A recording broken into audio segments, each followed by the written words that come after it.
Well, let's unpack this now with Mike Bolhuis, a security expert who joins us live. Mike, good evening. Thank you so much for your time. Appreciate you coming on. Now, the ad hoc committee will, of course, have to determine whether or not Paul O'Sullivan did indeed exercise undue influence over various state functionaries within the criminal justice sector, including IPID, the South African Police Service, and even intelligence, and whether or not he's influenced in decisions around appointments. In the one instance, he was accused of influencing the appointment or the turning over of the appointment of Ngabinde by writing to the National Commissioner. And in many instances, the evidence will have to support some of these claims. What are some of the key questions that you think members of that committee should put to O'Sullivan? First of all, thanks for the opportunity. You have mentioned, and that is what should be questioned. You know, Paul O'Sullivan is one of the best informants there is. And he has gathered a lot of information over the years, and he's always presented it in a way, either via media or podcasts or even writings. And this will be the best time for him now. I'm glad that he made the decision to come and that he feels protected, but he will answer all the questions. And I hope if there's a message I can give to Paul, I would say to him that this is the golden opportunity, probably one of the best he'll ever have, to once and for all exactly portray our safety and security and governance system in South Africa. Because when we hear of him, he is always stating how bad it is, and he basically sees a Jackie Celebi behind every bush, and in a way that has become true. And the way he sometimes go about it has upset a lot of people, and even media. And there's very few that goes actually against Paul O'Sullivan because he always takes them to court. Amongst ourselves, we always say Paul has more cases against people than cases that he investigates himself. But however, I don't want to speculate, and I don't want to put the man down. He's made the effort to come, and I think he's one of the most knowledgeable people there are, and if he answers all the questions, what he's been saying all along, and not protecting anybody, say what he means and means what he says, it could be very, very helpful to the commission and the hearing. Yeah.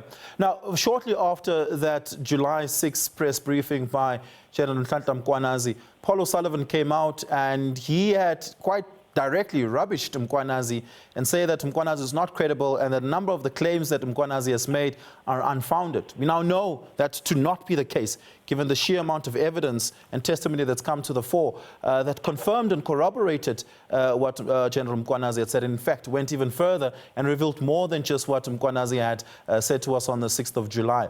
Importantly, Paul O'Sullivan will then have to justify before this committee why he said Mkhwanazi is not credible and that the things he had said were unfounded. Given that what we've learned as a result of Mkhwanazi and what Paul O'Sullivan says to him, how do you think the test of credibility will unfold?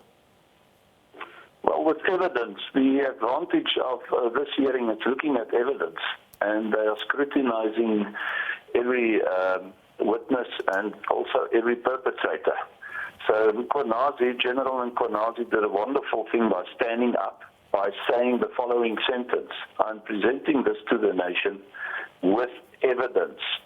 So Paul will have to do the same. A problem that Paul sometimes has is emotions and arrogance, and he might many a time say everybody is corrupt. And he's got a very bitter spirit in him, and he's not forgiving, and he would not easily stand back. He's extreme in situations, and then he becomes emotional, and then everything and all is out. So you can never say the complete police is corrupt. You cannot say all of them are corrupt. You can never say everything that Mkhwanazi said is bad and now he's bad. Yeah. You should say that some of the things that General Mkhwanazi said wasn't right, and I have the facts that disprove it. You cannot lose your temper here.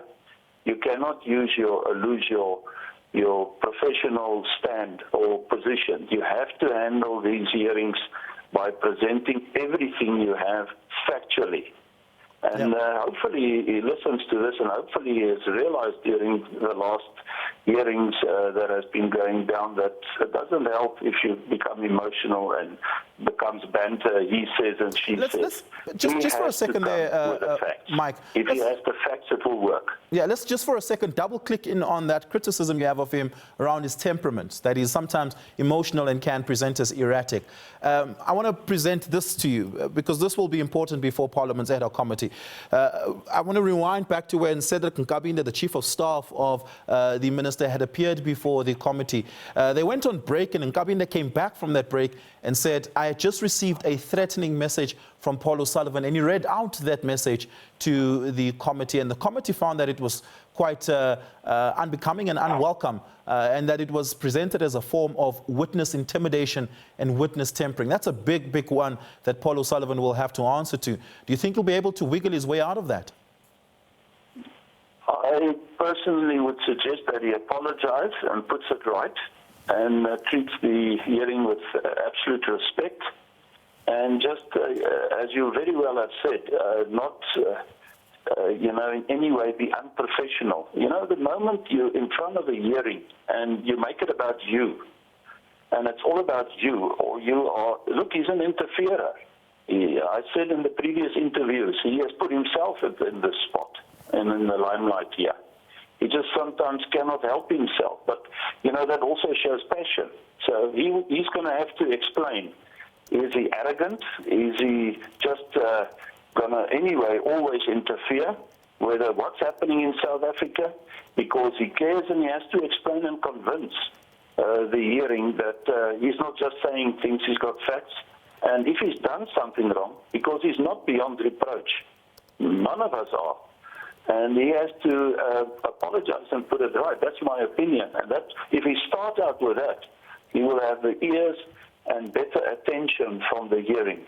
Because unfortunately, even the people doing these investigations and doing these hearings are all influenced in a way by previous incidences and information that has been received. Not that they cannot be professional, but they'll be much more standing on their toes and being ready for an onslaught.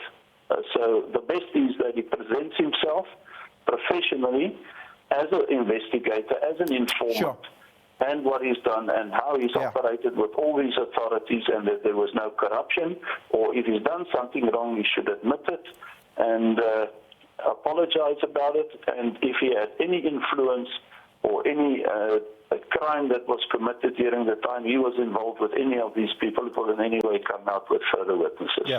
Mike, thank you so much for that. Really do appreciate it. Mike Bolhuis, security expert, talking to us there on the appearance of Paul O'Sullivan before Parliament's ad hoc committee tomorrow. Of course, we'll bring you live coverage of that testimony here on SABC News.